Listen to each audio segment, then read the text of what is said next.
Thank you very much. It's very familiar territory, news conferences, because we used to give them on a almost daily basis. I think we probably maybe won the nomination because of news conferences, and it's good to be with you. We stopped giving them because we're getting quite a bit of inaccurate news, but I do have to say that, and I must say that I want to thank a lot of the news organizations here today, because they looked at that nonsense that was released by maybe the intelligence agencies. Who knows? But maybe the intelligence agencies, which would be a tremendous blot on their record if they in fact did that. A tremendous blot. Because a thing like that should have never been written, it should never have been had, and it should certainly never have been released. But I want to thank a lot of the news organizations, for some of whom have not treated me very well over the years. A couple in particular, and they came out so strongly against that fake news and the fact that it was written about by primarily one group and one television station. So I just want to compliment many of the people in the room. I have great respect for the news and great respect for freedom of the press and all of that, but I will tell you there were some news organizations, with all that was just said, that were so professional, so incredibly professional, that I've just gone up a notch as to that, I think. Okay?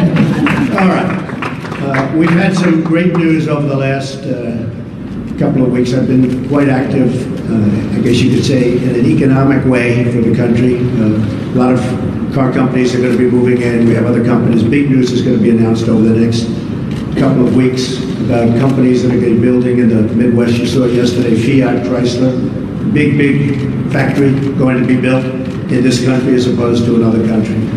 Ford just announced that they stopped plans for a $1 billion plant in Mexico, and they're going to be moving into Michigan and expanding very substantially an existing plant. I appreciate that from Ford. I appreciate it very much from Fiat Chrysler. I hope that General Motors will be following, and I think they will be. I think a lot of people will be following. I think a lot of industries are going to be coming back. We have to get our drug industry coming back. Our drug industry has been disastrous. They're leaving left and right. They supply our drugs, but they don't make them here to a large extent. And the other thing we have to do is create new bidding procedures for the drug industry, because they're getting away with murder. And Pharma has a lot of lobbies, a lot of lobbyists, and a lot of power. And there's very little bidding on drugs. We're the largest buyer of drugs in the world, and yet we don't bid properly, and we're going to start bidding, and we're going to save billions of dollars over a period of time. And we're going to do that with a lot of other industries. I'm very much involved with the generals and admirals on the airplane, the F-35. You've been reading about it. And it's way, way behind schedule and many, many billions of dollars over budget. I don't like that. And the admirals have been fantastic. The generals have been fantastic. I've really gotten to know them well. And we're going to do some big things on the F-35 program, and perhaps the F-18 program. And we're going to get those costs way down, and we're going to get the plane to be even better, and we're going to have some competition, and it's going to be a beautiful thing. So we've been very, very much involved, and other things. We had Jack Ma, we had so many incredible people coming here. Mr. Arnaud, they're going to do tremendous things in this country. And they're very excited. And I will say, if the election didn't turn out the way it turned out, they would not be here, they would not be in my office, they would not be in anybody else's office. They'd be building and doing things in other countries. So there's a great spirit going on right now, a spirit that many people have told me they've never seen before, ever. We're going to create jobs. I said that I will be the greatest jobs producer that God ever created, and I mean that. I'm going to work very hard on that. We need certain amounts of other things, including a little bit of luck, but I think we're going to do a real job, and I'm very proud of what we've done, and we haven't even gotten there yet.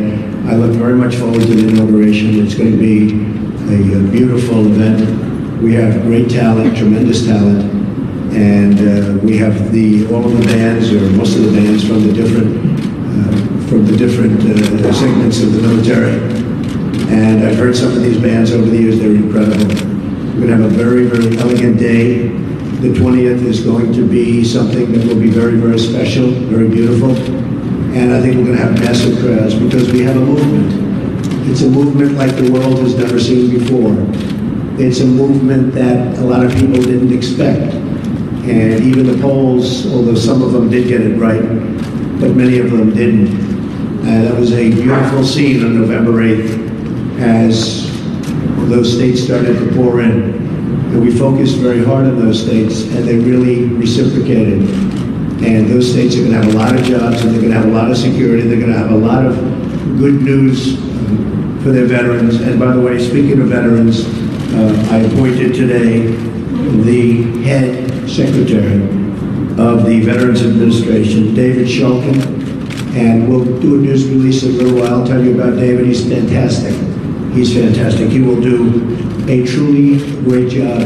One of the commitments I made is that we're going to straighten out the whole situation for our veterans. Our veterans have been treated horribly. They're waiting in line for 15, 16, 17 days. Cases where they go in and they have a minor, early stage form of cancer. They can't see a doctor. By the time they get to the doctor, they're terminal. It's not going to happen. It's not going to happen. So David is going to do a fantastic job. We're going to be talking to a few people also to help David. And we have some of the great hospitals of the world going to align themselves with us on the Veterans Administration, like the Cleveland Clinic, like the Mayo Clinic, a few more that we have. And we're going to set up a group. These are hospitals that have been the top of the line, the absolute top of the line. And they're going to get together with their great doctors. Dr. Toby Cosgrove, as you know, from the Cleveland Clinic, has been very involved. Mike Perlmutter has been very, very involved, one of the great men of business. And we're going to straighten out the VA for our veterans. I've been promising that for a long time. And something I feel very, very strongly. So you'll get the information on David, and I think you'll be very impressed with the job he does. We looked long and hard. We interviewed at least 100 people. Some good, some not so good, but we have a lot of talent, and we think this election will be something that will, with time, straighten it out, and straighten it out for good, because our veterans have been treated very unfairly. Okay.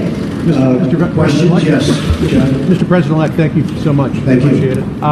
A couple of aspects of the intelligence briefing that you received on Friday that we're looking for further clarification on. Sure. First of all, did the heads of the intelligence agencies provide you with a two-page summary of these unsubstantiated allegations? And secondly to that, on the broader picture, do you accept their opinion that Vladimir Putin ordered the hack of the DNC and the attempted hack of the RNC? And if you do, how will that color your attempts to build a relationship with a leader who has been accused of committing an act of espionage against the United States? These meetings, as you know, are confidential, classified, so I'm not allowed to talk about what went on in the meeting. But we had many witnesses in that meeting, many of them with us. And I will say again, I think it's a disgrace that information would be let out. I saw the information, I read the information outside of that meeting. It's all fake news. It's phony stuff. It didn't happen.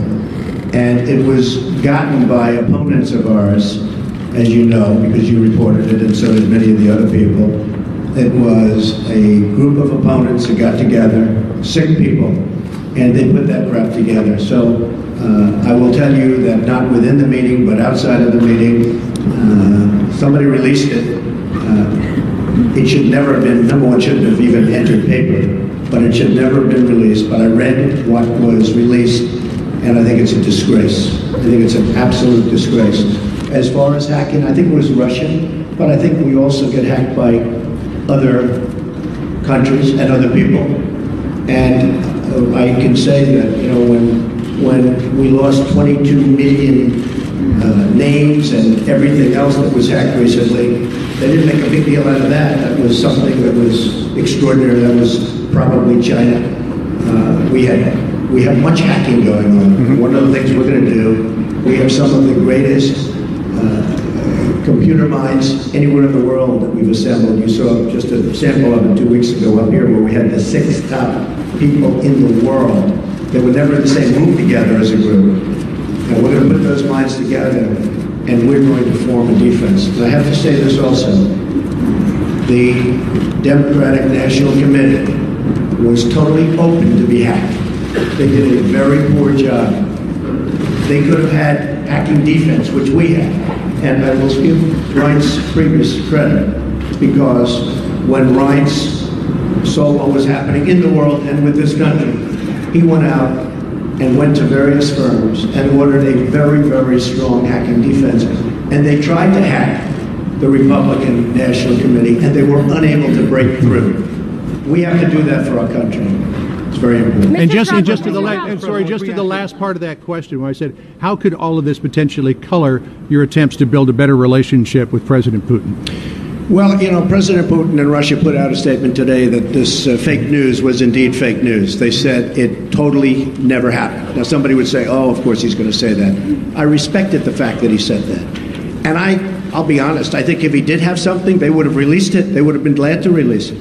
I think, frankly, had they broken into the Republican National Committee, I think they would have released it, just like they did about Hillary and all of the horrible things that her people, like Mr. Podesta, said about her. I mean, what he said about her was horrible. If somebody said about me what Podesta said about Hillary, I was the boss, I would have fired him immediately, or that person, because what he said about her was horrible. But remember this, we talk about the hacking, and hacking's bad. And it shouldn't be done. But look at the things that were hacked. Look at what was learned from that hacking. That Hillary Clinton got the questions to the debate and didn't report it? That's a horrible thing. That's a horrible thing. Can you imagine that if Donald Trump got the questions to the debate, it would have been the biggest story in the history of stories. And they would have said, immediately you have to get out of the race. Nobody even talked about it. It's a very terrible thing. Yes, President-elect, can I ask you a question, sir? Thank you, Mr. President-elect. On that intelligence report, the second part of their conclusion was that Vladimir Putin ordered it because he aspired to help you in the election. Do you accept that part of the finding? And will you undo what President Obama did to punish the Russians for this, or will you keep it in place? If Putin likes Donald Trump, I consider that an asset, not a liability, because we have a horrible relationship with Russia. Russia can help us fight ISIS, which, by the way, is number one tricky. I mean, if you look, this administration created ISIS by leaving at the wrong time. The void was created, ISIS was formed. If Putin likes Donald Trump, guess what, folks? That's called an asset, not a liability. Now, I don't know that I'm going to get along with Vladimir Putin. I hope I do, but there's a good chance I won't. And if I don't, do you honestly believe that Hillary would be tougher on Putin than me? Does anybody in this room really believe that? Give me a break. President President Obama's steps, will you keep on make clear whether during your visits to either Moscow or St. Petersburg you engaged in conduct that you now regret, and that a reasonable observer say that you are potentially vulnerable to blackmail by Russia or by its intelligence agencies? Let me just tell you what I do. When I leave our country, I'm a very high-profile person, would you say? I am extremely careful. I'm surrounded by bodyguards. I'm surrounded by people. And I always tell them, anywhere, but I always tell them, if I'm leaving this country, be very careful, because in your hotel rooms, and no matter where you go, you're going to probably have cameras. I'm not referring just to Russia, but I would certainly put them in that category. And number one, I hope you're going to be good anyway. But in those rooms, you have cameras in the strangest places. Cameras that are so small with modern technology, you can't see them and you won't know. You better be careful, or you'll be watching yourself on nightly television. I tell this to people all the time. I was in Russia years ago with the Miss Universe contest, which did very well. Moscow, the Moscow area, did very, very well. And I told many people, be careful, because you don't want to see yourself on television. Cameras all over the place. And again, Not just Russia, all over. Does anyone really believe that story? I'm also very much of a germaphobe, by the way. Believe me. President-elect, follow-up questions here. About how you plan to disentangle yourself from your business. But first, I have to follow up on some of these Russia remarks. Based on your comments here today, do you believe the hacking was justified? Does Russia have any leverage over you, financial or otherwise? And if not, will you release your tax returns to prove it? So I tweeted out that I have no dealings with Russia. I have no deals in Russia. I have no deals that could happen in Russia because we've stayed away. And I have no loans with Russia. As a real estate developer, I have very, very little debt. I have assets that are, and now people have found out how big the company is. I have very little debt, I have very low debt. But I have no loans with Russia at all. And I thought that was important to put in. I certified that. So I have no deals, I have no loans, and I have no dealings. We could make deals in Russia very easily if we wanted to. I just don't want to because I think that would be a conflict. So I have no loans, no dealings, and no current pending deals. Now I have to say one other thing. Over the weekend, I was offered $2 billion to do a deal in Dubai with a very, very, very amazing man, great, great developer from the Middle East, Hussein Damaki, a friend of mine, great guy, and was offered $2 billion to do a deal in Dubai, number of deals. And I turned it down. I didn't have to turn it down, because as you know, I have a no conflict situation because I'm president, which is, I didn't know about that until about 3 months ago, but it's a nice thing to have. But I don't want to take advantage of something. I have something that others don't have. Vice President Pence also has it. I don't think he'll need it. I have a feeling he's not going to need it. But I have a no conflict of interest provision as president.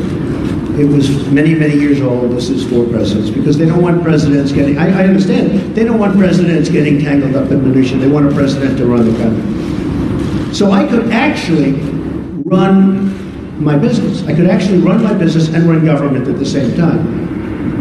I don't like the way that looks, but I would be able to do that if I wanted to. I'd be the only one that would be able to do that. You can't do that in any other capacity. But as a president, I could run the Trump Organization, great, great company, and I could run the company. I think the country, I do a very good job, but I don't want to do that. Now, all of these papers that you see here, yes, go ahead. I just wanted to follow up on that before we get Sure. into conflicts. Do you believe the hacking was justified, and will you release your tax returns to prove what you're saying about no deals in Russia? Well, I'm not releasing the tax returns because, as you know, they're under audit. But every president since the 70s has had a gee, I've required never heard audit from the that. IRS. The Gee, last I've never 6 heard have released them. But as I've never heard president, that. sir, as You know, you're the only taking one that cares office, about my tax returns is the reporters. Okay? you don't think the American public is concerned No, about I don't that? think so. I won. Do you believe the When I became hacking? president. No, I don't think they care at all. I don't think they care at all. I think you care. I think you care. First of all, you learn very little from a tax return. What you should do is go down to federal elections and take a look at the numbers. And actually, people have learned a lot about my company, and now they realize my company is much bigger, much more powerful than they ever thought. We're in many, many countries, and I'm very proud of it. And what I'm going to be doing is my 2 sons, who are right here, Don and Eric, are going to be running the company. They are going to be running it in a very professional manner. They're not going to discuss it with me. Again, I don't have to do this. They're not going to discuss it with me. And with that, I'm going to bring up Sherry Dillon, and she's going to go, these papers are just some of the many documents that I've signed, turning over complete and total control to my son. Sir, can we ask you one more question on Russia, though, sir? Good morning. It's my honor and privilege to be here today at President-elect Trump's request. He's asked me, as you just heard, to speak about the conflicts of interest and the steps he's taking. As you know, the business empire built by President-elect Trump over the years is massive, not dissimilar to the fortunes of Nelson Rockefeller when he became vice president. But at that time, no one was so concerned. President-elect Trump wants the American public to rest assured that all of his efforts are directed to pursuing the people's business and not his own. To that end, as he explained a few moments ago, He directed me and my colleagues at the law firm Morgan, Lewis & Bockius to design a structure for his business empire that would completely isolate him from the management of the company. He further instructed that we build in protections that will assure the American people the decisions he makes and the actions that he takes as president are for their benefit and not to support his financial interests. As he said, he's voluntarily taking this on.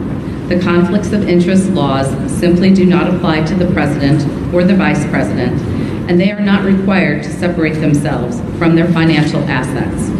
The primary conflicts of interest statute, since some have questioned this, is Section 18 U.S.C. 208, and it's simply inapplicable by its terms. And this is not just our interpretation. It's Congress itself who made this clear in 1989 when it amended Section 18 U.S.C. 202 to state that, except as otherwise provided, the terms office and employee in Section 208 shall not include the president. Even so, President-elect Trump wants there to be no doubt in the minds of the American public that he is completely isolating himself from his business interests. He instructed us to take all steps realistically possible to make it clear that he is not exploiting the office of the presidency for his personal benefit. He also sought the guidance of individuals who are familiar with and have worked extensively in the fields of government ethics and constitutional law. Critical to the Morgan Lewis team is Fred Fielding, standing here to our side and with us today.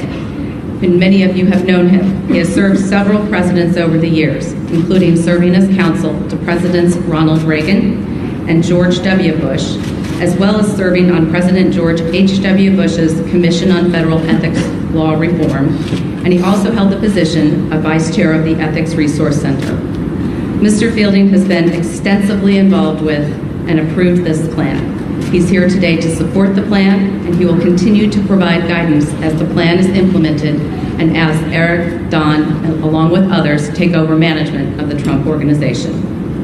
I'm going to detail some of the extraordinary steps now that the President-elect is taking. First, President-elect Trump's investments in business assets, commonly known as the Trump Organization, comprising hundreds of entities, which again, if you all go and take a look at his financial disclosure statement, the pages and pages and pages of entities have all been or will be conveyed to a trust prior to January 20th. Here is just some of the paperwork that's taking care of those actions. Second, through the trust agreement, he has relinquished leadership and management of the Trump Organization to his sons, Don and Eric, and a longtime Trump executive, Alan Weisselberg. Together, Don, Eric, and Alan will have the authority to manage the Trump Organization and will make decisions for the duration of the presidency without any involvement whatsoever by President-elect Trump. Further, at the President-elect's direction, the trust agreement provides to ensure the Trump Organization continues to operate in accordance with the highest and legal ethics standards. An ethics advisor will be appointed to the management team. The written approval of the ethics advisor will be required for new deals, actions, and transactions that could potentially raise ethics or conflicts of interest concerns. President-elect Trump, as well as Don, Eric, and Alan, are committed to ensuring that the activities of the Trump Organization are beyond reproach and cannot be perceived to be exploitive of the office of the presidency. President-elect Trump will resign from all officer and other positions he holds with the Trump Organization entities. Further, in addition, his daughter Ivanka will have no further involvement with or management authority whatsoever with the Trump Organization. As she and Jared move their family to D.C., Ivanka will be focused on settling her children into their new homes and their new schools. The President-elect has also already disposed of all of his investments in publicly traded or easily liquidated investments. As a result, the trust will have two types of assets. First, it will hold liquid assets, cash equivalents, and treasuries, and perhaps some positions in a government-approved diversified portfolio, one that is consistent with the regulations from the Office of Government Ethics. Second, the trust is going to hold this pre-existing, illiquid, but very valuable business assets, the ones that everyone here is familiar with. Trump-owned, operated, and branded golf clubs, commercial rental property, resorts, hotels, rights to royalties from pre-existing licenses of Trump Marks, Productions, and Goods. So things like Trump Tower, Mar-a-Lago, all of his other business assets, 40 Wall Street, will all be in the trust. Through instructions in the trust agreement, President-elect Trump first ordered that all pending deals be terminated. This impacted more than 30 deals, many of which were set to close by the end of 2016. As you can well imagine, that caused an immediate financial loss of millions of dollars, not just for President-elect Trump, but also for Don, Ivanka, and Eric. The trust agreement, as directed by President Trump, imposes severe restrictions on new deals. No new foreign deals will be made whatsoever during the duration of President Trump's presidency. New domestic deals will be allowed, but they will go through a vigorous vetting process. The President-elect will have no role in deciding whether the Trump Organization engages in any new deal, and he will only know of a deal if he reads it in the paper or sees it on TV. Because any new deal could, and I emphasize could, be perceived as causing a conflict or as exploiting the office of the presidency, new deals must be vetted with the ethics advisor, whose role will be to analyze any potential transactions for conflicts and ethics issues. The ethics advisor will be a recognized expert in the field of government experts. Again, his role will be to scrutinize the new deals and the actions, and any new deal must receive written approval. To further reinforce the wall that we are building between President-elect Trump and the Trump Organization, President-elect Trump has ordered, through his trust agreement, to sharply limit his information rights. Reports will only be available and reflect profit and loss on the company as a whole. There will be no separate business-by-business accounting. Another step that President-elect Trump has taken is he created a new position at the Trump Organization, the position of Chief Compliance Counsel, whose responsibility will be to ensure that the Trump businesses, again, are operating at the highest levels of integrity and not taking any actions that could be perceived as exploiting the office of the presidency. He has also directed that no communications of the Trump Organization, including social media accounts, will reference or be tied to President-elect Trump's role as President of the United States or the office of the presidency. In sum, all of these actions, complete relinquishment of management, no foreign deals, ethics advisor approval of deals, sharply limited information rights, will sever President-elect Trump's presidency from the Trump Organization. Some have asked questions. Why not divest? Why not just sell everything? Form a blind trust. And I'd like to turn to addressing some of those questions now. Selling, first and foremost, would not eliminate possibilities of conflicts of interest. In fact, it would exacerbate them. The Trump brand is key to the value of the Trump Organization's assets. If President-elect Trump sold his brand, he would be entitled to royalties for the use of it, and this would result in the trust retaining an interest in the brand without the ability to assure that it does not exploit the office of the presidency. Further, whatever price was paid would be subject to criticism and scrutiny. Was it too high? Is there pay for play? Was it too much paid to curry favor with the president-elect? And selling his assets without the rights to the brand would greatly diminish the value of the assets and create a fire sale. President-elect Trump should not be expected to destroy the company he built. This plan offers a suitable alternative to address the concerns of the American people. And selling the entire Trump Organization isn't even feasible.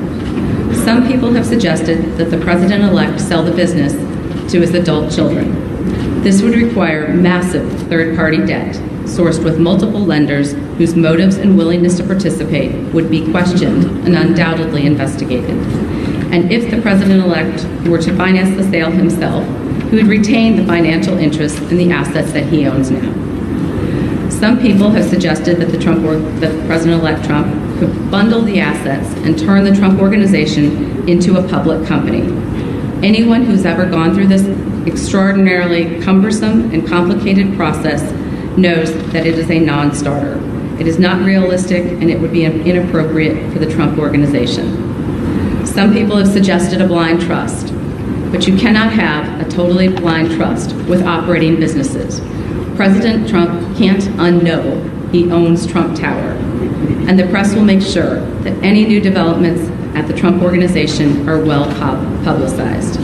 Further, it would be impossible to find an institutional trustee that would be competent to run the Trump Organization. The approach he is taking allows Don and Eric to preserve this great company and its iconic assets. And this approach is best from a conflicts and ethics perspective. It creates a complete separation from President-elect Trump and separates him and prevents him from participating in the business, imposes strict limits on what the trustees can do, and requires the assent of any ethics advisor to a new deal. I'm going to turn to one last topic today that has been of interest lately, called emoluments. That's a word I think we've all become familiar with and perhaps had not heard before. And we're going to describe some other actions that President-elect Trump is taking to avoid even the appearance of a conflict. Emoluments comes from the Constitution. The Constitution says officials may not accept gifts, titles of nobility, or emoluments from foreign governments with respect to their office, and that no benefit should be derived by holding an office. The so-called emoluments clause has never been interpreted, however, to apply to fair value exchanges that have absolutely nothing to do with an office holder. No one would have thought when the Constitution was written that paying your hotel bill was an emolument. Instead, it would have been thought of as a value for value exchange, not a gift, not a title, and not an emolument. But since President-elect Trump has been elected, some people want to define emoluments to cover routine business transactions, like paying for hotel rooms. They suggest that the Constitution prohibits the businesses from even arm's-length transactions that the President-elect has absolutely nothing to do with and isn't even aware of. These people are wrong. This is not what the Constitution says. Paying for a hotel room is not a gift or a present, and it has nothing to do with an office.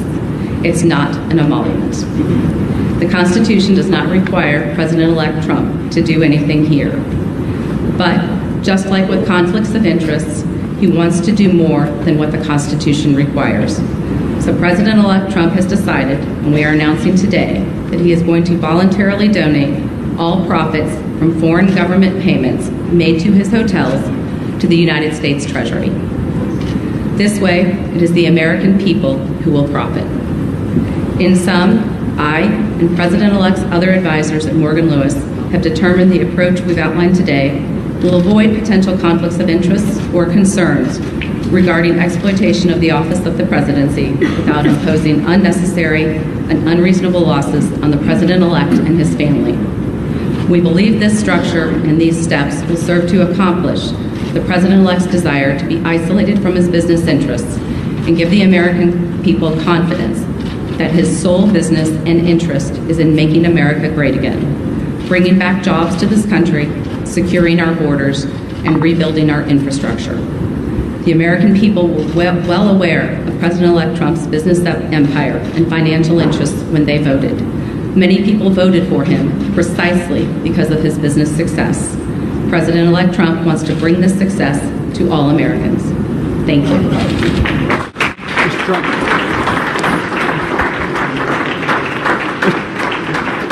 Mr. Trump. Mr. Trump, can we ask you? Mr. Trump, can we ask you some policy questions? Policy questions, sir. Trump, thank you, Mr. Trump. Trey Yanks with One American News. What is your response to your critics that say not only you but also your cabinet is filled with conflicts of interest?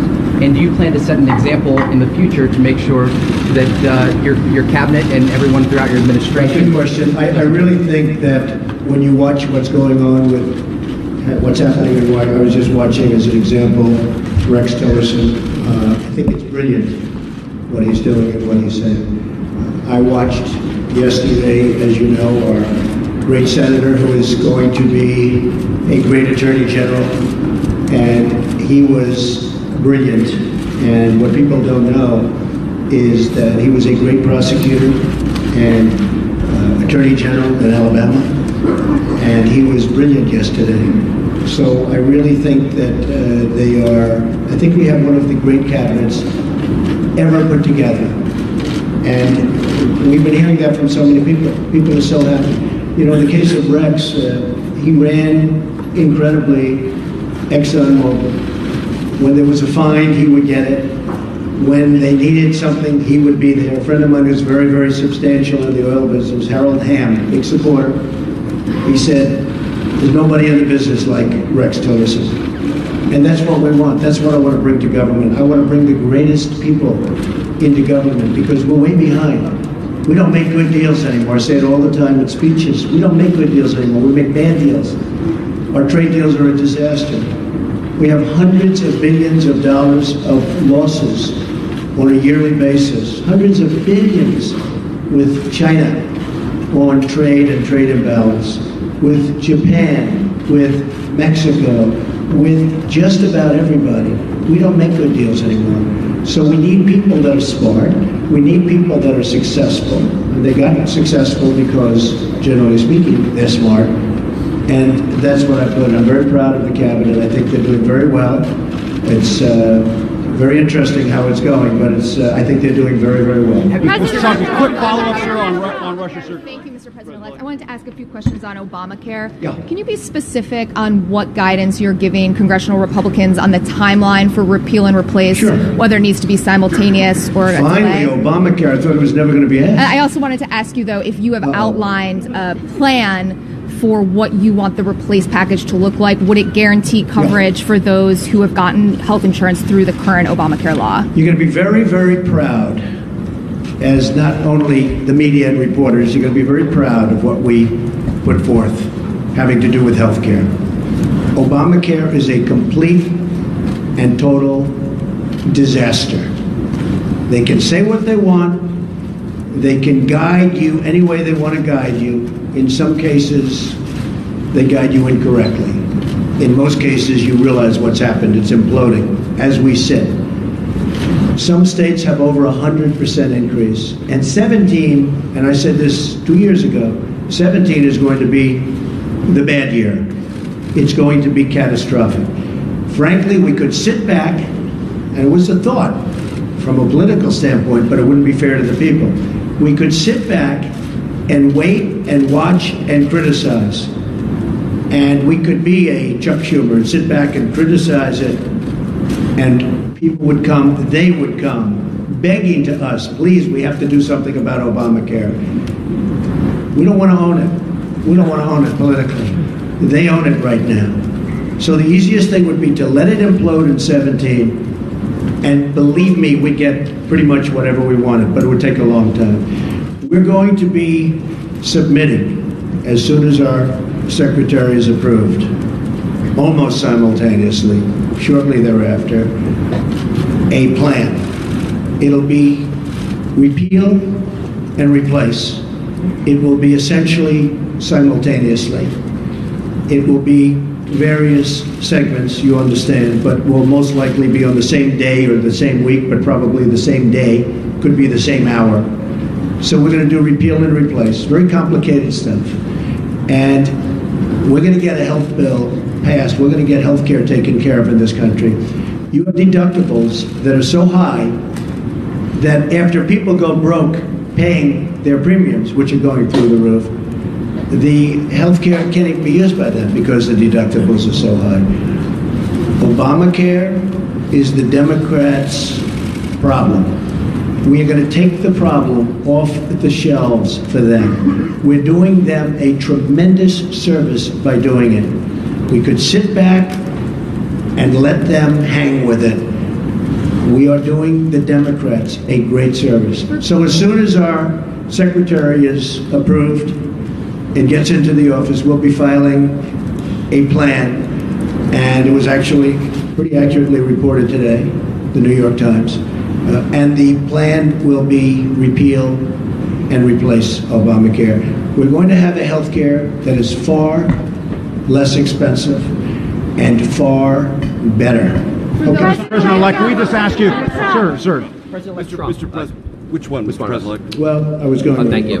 All right, go ahead, then CBS. Okay, President-elect Trump, John Steinberg from Cheddar. When you look at all the meetings that you've had with Carrier and SoftBank and Alibaba, do you conceive of making this a program, maybe sitting inside of Commerce? And then my follow-up question to that is, how soon will we see the program on capital repatriation and corporate tax cuts? Well, if I can save jobs, for instance, I was doing individual companies, and people said, well, that's only one company. Like, we did a good job with Carrier. And I want to thank United Technologies, which owns Carrier. But we saved close to 1,000 jobs. And they were gone. And Mike Pence and his staff really helped us a lot. But those were jobs. That was a tough one because they announced a year and a half before that they were leaving. So it's always tough when they're building a plant. It's a little tougher than before they start or before they make an announcement. So I want to thank United Technologies. But we've been meeting with a lot of companies. But what really is happening is the word is now out that when you want to move your plant to Mexico or some other place, and you want to fire all of your workers from Michigan and Ohio and all these places that I won for good reason, it's not going to happen that way anymore. You want to move your plant, and you think, as an example, you're going to build that plant in Mexico, and you're going to make your air conditioners or your cars or whatever you're making, and you're going to sell them through what will be a very, very strong border. Not a weak border like it is now. We don't even have a border. It's an open sieve. But you're going to sell through a very strong border. Not going to happen. You're going to pay a very large border tax. So if you want to move to another country, and if you want to fire all of our great American workers that got you there in the first place, you can move from Michigan to Tennessee and to North Carolina and South Carolina. You can move from South Carolina back to Michigan. You can do anywhere. You got a lot of states at play, a lot of competition. So it's not like, oh, gee, I'm taking the competition. We got a lot of places you can move. And I don't care, as long as it's within the United States, the borders of the United States. There will be a major border tax on these companies that are leaving and getting away with murder. And if our politicians had what it takes, they would have done this years ago, and you'd have millions more workers right now in the United States that are 96 million really wanting a job and they can't get. You know that story, the real number. That's the real number. So that's the way it is. Okay, go ahead. President-elect, I have a question about the Supreme Court and the border Yes. security, but I also want you to ask you about something you said on Twitter this morning. Are we living in Nazi Germany? What were you driving at there? Do you have a problem with the intelligence community? And on the Supreme Court, what's your timeline? You said a while ago you were down to 4. Have you conducted those interviews yet? What's your timeline for nominating? And on the border fence, it now appears clear U.S. taxpayers will have to pay for it up front. What is your plan to get Mexico to pay for it? I got it. You have any more? That's it. On the fence. It's not a fence, it's a wall. You just misreported it. We're going to build a wall.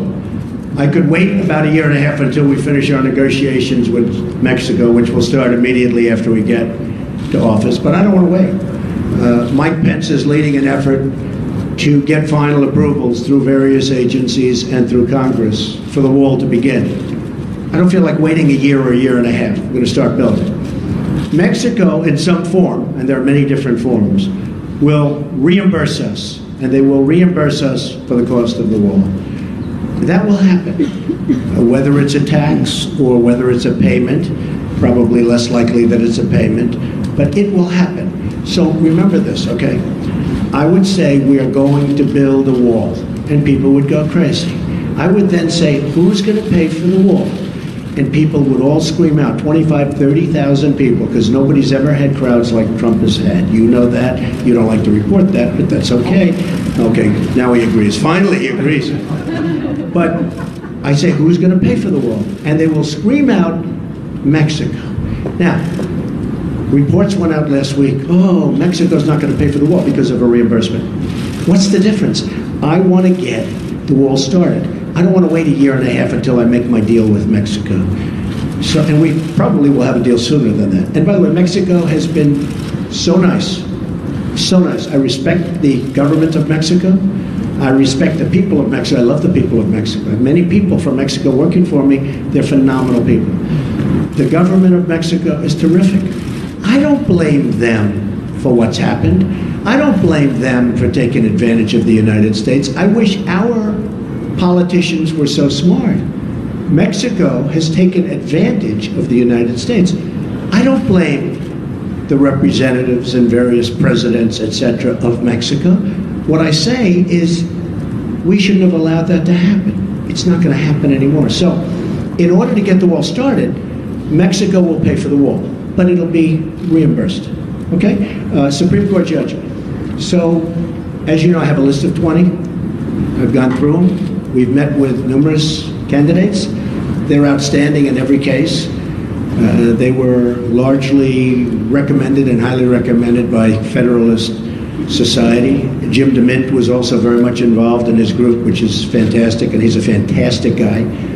So between Leo and Jim DeMint and some senators and some Congress people, we have a great group of people.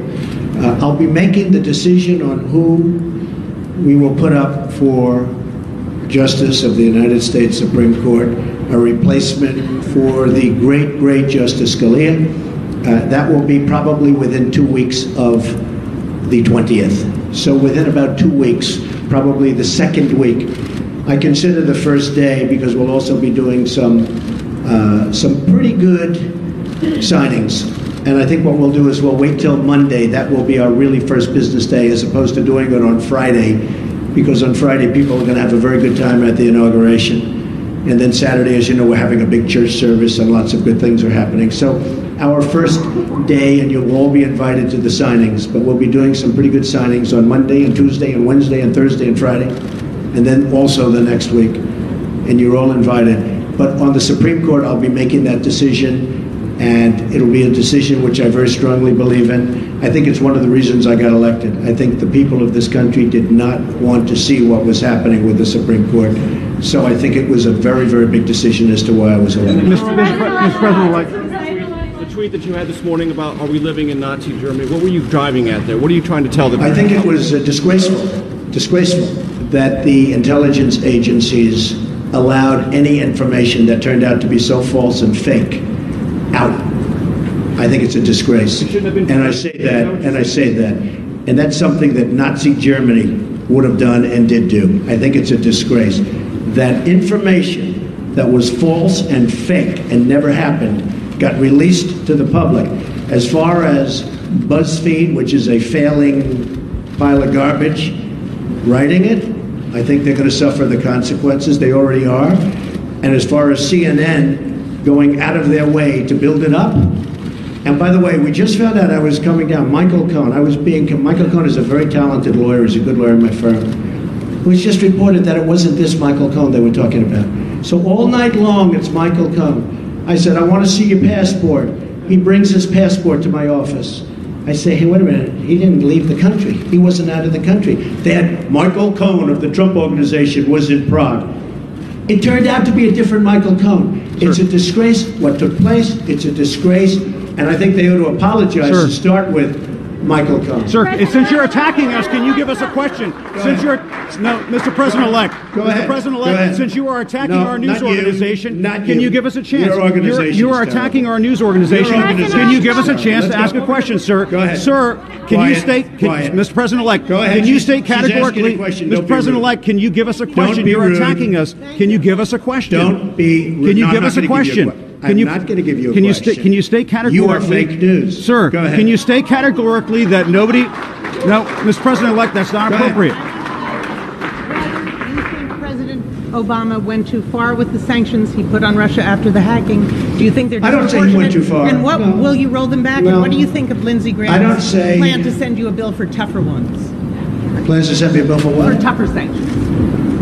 I hadn't heard Lindsey Graham was going to do that. Lindsey Graham. I've been competing with him for a long time. He's going to crack that 1% barrier one day. I didn't realize Lindsey Graham's still at it. It's all right. I think Lindsey Graham's a nice guy, actually. I've heard that he's a nice guy, and I've been hearing it. Yeah, go ahead.